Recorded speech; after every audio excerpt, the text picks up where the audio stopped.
Ding chun tlai zan khengin hun le ni kan mang liam zela Sunday, Monday, Tuesday, Wednesday, Thursday, Friday, Saturday Mileng zan khua hian sing nun kan mang zele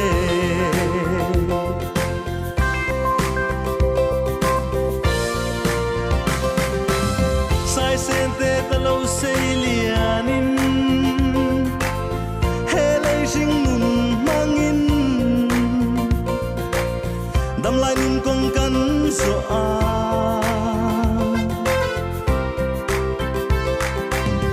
lim ni lungai ni lom lai ni zong ten min hual vel sing nun hi hun le ni kan mang liam zela Sunday, Monday, Tuesday, Wednesday, Thursday, Friday, Saturday Nileng zan khua hian sing nun kan mang zele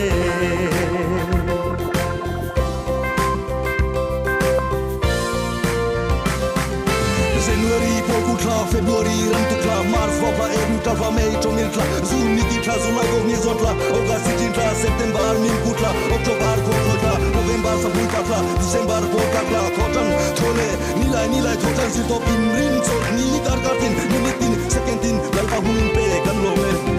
thiam na run sang chu ka han loi ve a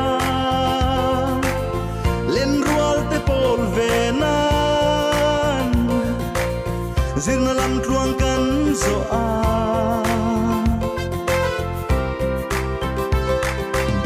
chutin hun le ni aliam zela chuni tin na thokin hun le ni kan mang liam zela Sunday, Monday, Tuesday, Wednesday, Thursday, Friday, Saturday Mileng zan khua hian sing nun kan mang zele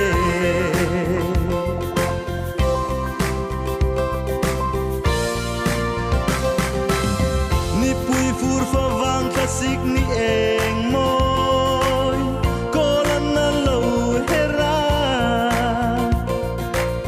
kum su lo her liam zela